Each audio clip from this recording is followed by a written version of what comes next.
What happens when America's most encouraging pastor encounters an innocent child's curiosity about faith? You're about to discover how a simple question from a 7-year-old girl to renowned Pastor Joel Osteen created one of the most profoundly uplifting moments ever captured on camera. This wasn't scripted, it wasn't rehearsed, and what Pastor Joel said in response has been replaying in people's hearts and minds for years. Stay with me, because by the end of this story, you'll understand why this brief encounter, truly a divine appointment, changed everyone who witnessed it. It's a beautiful autumn afternoon in Carmel, by the sea, California.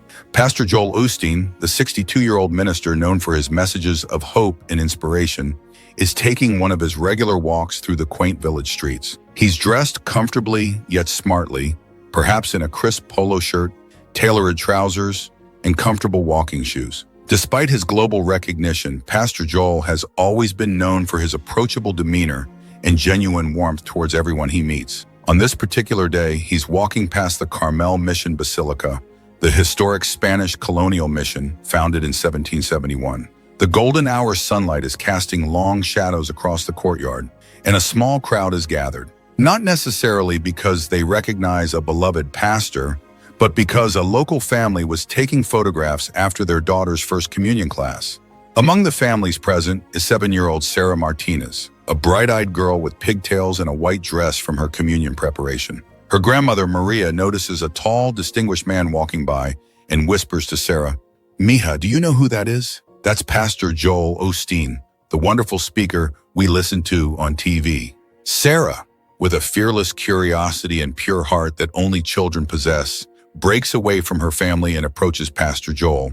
The crowd falls silent. Phones discreetly emerge to capture what's unfolding, but no one interrupts. They sense something truly special. A divine appointment is about to happen. "Excuse me, Pastor Joel," Sarah says, tugging gently on his sleeve. Pastor Joel stops, looks down. His famously warm smile immediately brightens. He gently kneels down to her level, something that delights everyone watching. Throughout his ministry, Pastor Joel has always shown a special gentleness and connection with children. "Well, hello there, young lady," he says in his encouraging, clear voice. "What can I do for you today?" Sarah looks directly into his eyes with that unflinching honesty and pure heart that children possess and asks, "Pastor Joel, do you believe in Jesus?" The question, simple yet profound, hangs in the air like a sweet melody. Everyone around stops what they're doing. Parents pause their conversations. Even the children seem to sense the grace of the moment. Here's a 7-year-old girl, fresh from learning about faith and communion, asking one of America's most inspiring spiritual leaders about his personal beliefs. Pastor Joel doesn't flinch, doesn't look uncomfortable, doesn't deflect. Instead, he takes a long moment, his eyes full of warmth, looking at this innocent child who has just asked perhaps the most important question anyone could ask another human being. What Pastor Joel Osteen says next is perfectly aligned with the message of hope and God's goodness he shares with millions. His voice becomes even more gentle, almost tender. "You know, Sarah," he begins, having somehow learned her name from overhearing her grandmother, "that's the most important question anyone has ever asked me. More important than any question about books or sermons or anything else." He pauses, glancing toward the mission behind them, then continues, "Let me tell you something, little one. I've been blessed to live 62 wonderful years on this earth. I've had the privilege of sharing God's word, traveling the world, and meeting incredible people from all walks of life, from leaders to everyday heroes. But all of that, every single bit of it, is just a temporary assignment, a gift from God. What truly matters is our eternal spirit." The crowd leans in closer, eager to hear every uplifting word. "But when I look at you, Sarah, when I see your pure heart and the way you're not afraid to ask big questions, I'm reminded of something Jesus said in Matthew 18:3. Unless you change and become like little children, you will never enter the kingdom of heaven." You just reminded me of a profound truth, more valuable than any sermon I've ever prepared. Pastor Joel Osteen shifts slightly, making sure he maintains eye contact with Sarah. What he says next sends ripples of inspiration through the crowd and eventually across America. "Do I believe in Jesus? Oh, Sarah, with all my heart I do. I believe in a Savior who taught us that the greatest commandment is to love God with all our heart, soul, and mind, and to love our neighbor as ourselves. I believe in the Prince of Peace, who said, 'Blessed are the peacemakers.' You see, my life's mission has been to share the message that Jesus taught us to solve every challenge with love, faith, and forgiveness. Believing in God's incredible power, he gestures toward the mission. This beautiful building behind us has stood for over 250 years. Empires have risen and fallen. Technologies have come and gone.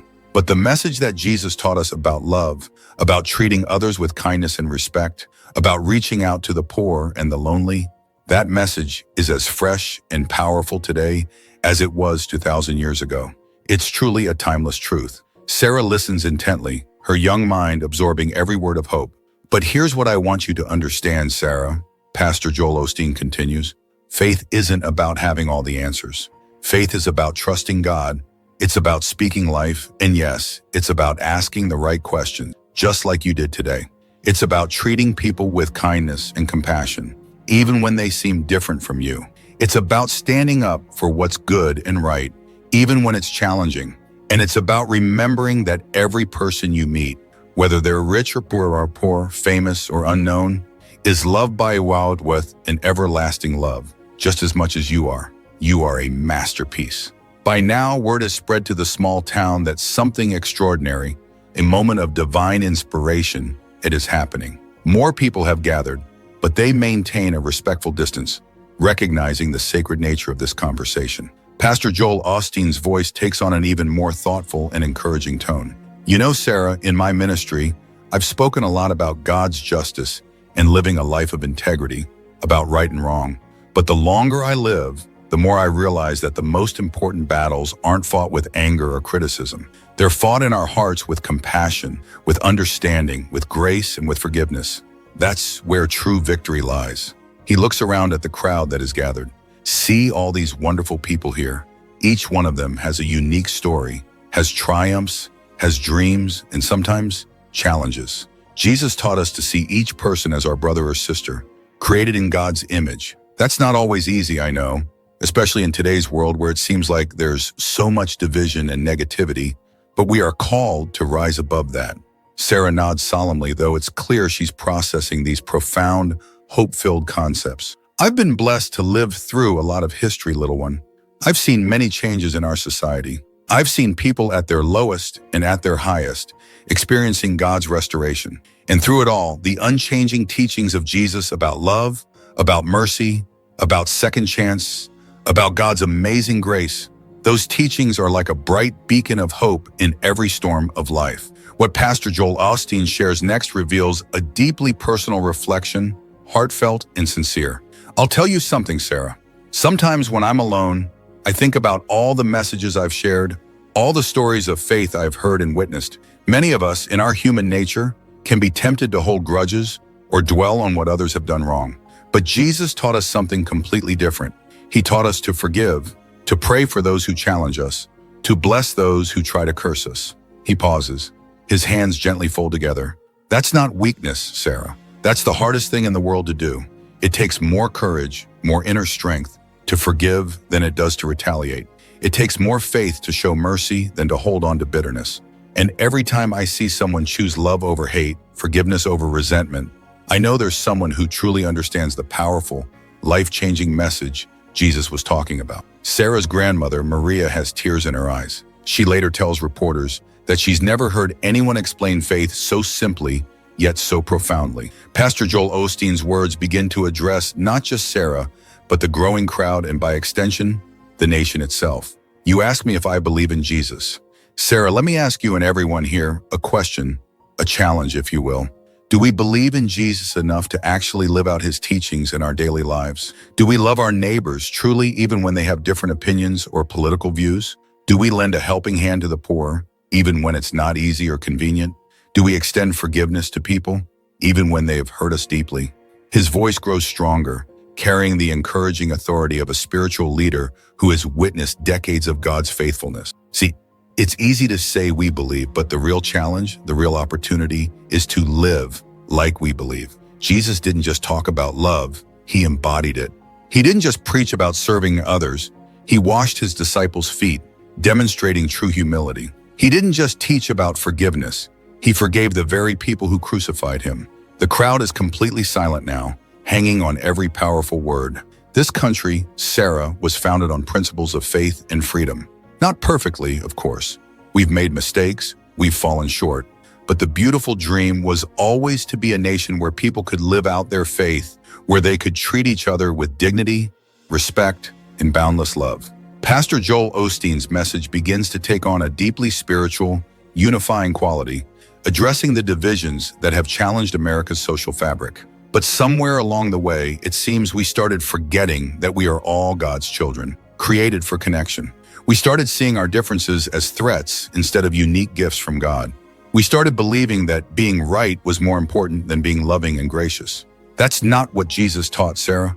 That's not the vibrant, united America of faith and compassion I believe we can build for your generation. He looks directly at the child, then at the hopeful faces in the crowd. Jesus said in John 13:35, "By this, everyone will know that you are my disciples, if you love one another." Think about that, Sarah. Not if you agree with one another, not if you look like one another or vote the same way, but if you love one another. His words carry the uplifting weight of a spiritual leader who has championed love and unity throughout his ministry. I've been in ministry for over 2 decades now, and I've been blessed to meet people from every background, every walk of life, every faith, every political belief you can imagine. And I'll tell you what I've learned. The people who truly embody the Spirit of Jesus, those who radiate love, joy, peace, patience, kindness, goodness, faithfulness, gentleness, and self-control, whether they call themselves Christian or not, those are the people who lift everyone around them higher, who make the world a brighter place. Drawing from his decades of life experience and ministry, Pastor Joel Osteen offers Sarah and the crowd something precious: God's perspective. Sarah, when you get to be my age, you realize that many of the things people worry and argue about don't hold the eternal significance we sometimes give them. What truly matters is, did you love God with all your heart? Did you love your neighbor as yourself? Did you help people? Did you leave the world a little bit better, a little more filled with hope and kindness than you found it? He glances again at the mission behind them, its bells silent in the afternoon air. These old stones have heard thousands of prayers, thousands of songs of praise, thousands of promises to live a greater life. But you know what, Sarah? God isn't just in the church building. God is alive and active wherever people choose to love instead of hate, to help instead of hurt, to build up instead of tear down. He is in every act of kindness.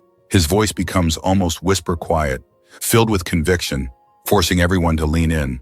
I believe in Jesus because I've seen the miraculous transformation that happens when people truly embrace his teachings.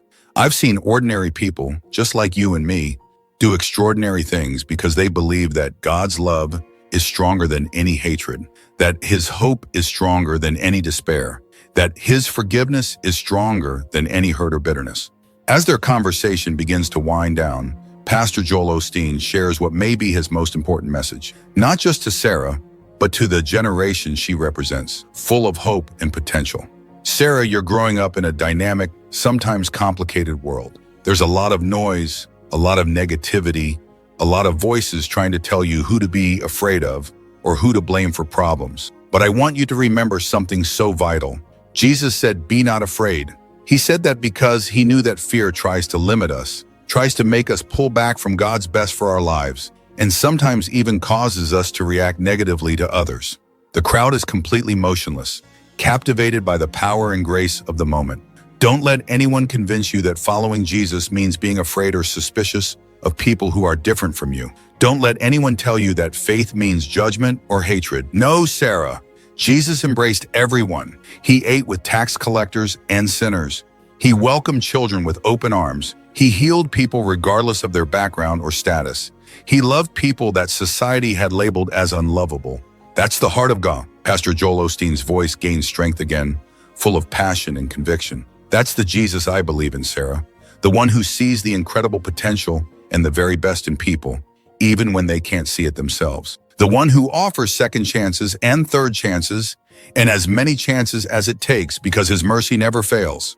As their conversation reaches its climax, Pastor Joel Osteen delivers the words that will be remembered and quoted for years to come, words filled with genuine faith and humility. So do I believe in Jesus? Sarah, I believe in him so much that I spend every day trying my best to reflect his love and grace. I don't always succeed perfectly, of course. I'm still learning, still growing, just like you are. But every morning when I wake up, I try to ask myself, how can I love better today? How can I be an encouragement to others today? How can I be a little more like the man who changed the world not with armies or wealth, but with radical love and an eternal message of hope? He stands up slowly, a picture of grace and wisdom. And when I see a wonderful young girl like you, brave enough to ask the biggest questions in life, unafraid to talk about faith and love and truth, well, that fills me with incredible hope for the future. That tells me that Jesus' message of victory and everlasting love is alive and well, vibrant and strong in your generation. Sarah's face lights up with understanding. She may not grasp every theological nuance of what Pastor Joel has shared, but she understands love when she sees it, truth when she hears it, and hope when she feels it. Thank you, Pastor Joel, she says simply. As word of this beautiful encounter spreads across social media and news outlets, America finds itself engaged in a different kind of conversation about faith. It's not a debate about politics or denominational differences, but a heartfelt reflection on what it truly means to follow the teachings of Jesus, to live a life of joy, purpose, and abundant love in daily life. Religious leaders from across the spectrum praise Pastor Joel Osteen's words, noting how he managed to articulate a faith that is both deeply personal and universally inspiring, both challenging us to grow and comforting us with God's grace. Political commentators, often quick to divide along partisan lines, find themselves united in admiration for the simplicity, profundity, and sheer positivity of his message. But perhaps most importantly, parents across the country begin having different conversations with their children about faith, about love, about what it means to be an American in a diverse and often divided society. Months later, Sarah's question and Pastor Joel's response continue to resonate. Churches use clips of their conversation in sermons about authentic faith. Schools show it as an example of respectful dialogue across generational lines. Families watch it together as a starting point for discussions about values and beliefs. Pastor Joel Osteen himself, always focused on the message rather than personal accolades, rarely comments on the widespread attention their conversation has received. When asked about it by a reporter, he simply says, "That precious little girl asked me a wonderful question. I hope I was able to offer her an encouraging answer rooted in God's truth." But those who were there that day,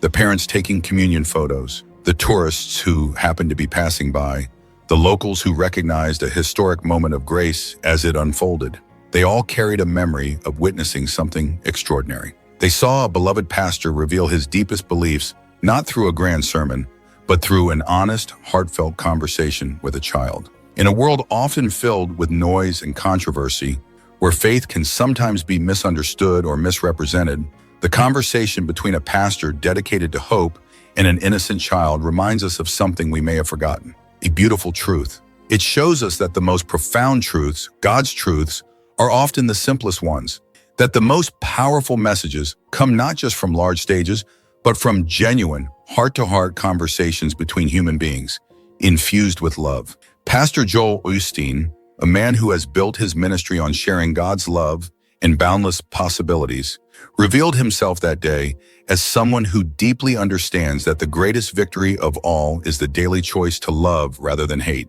to forgive rather than hold on to resentment, to build bridges of understanding rather than walls of division. And a 7-year-old girl named Sarah, with a pure heart and fearless curiosity that we all once possessed, reminded an entire nation that the biggest questions in life are absolutely worth asking, and that faith is not about having all the answers, but about having the courage to seek God's truth with an open, receptive heart.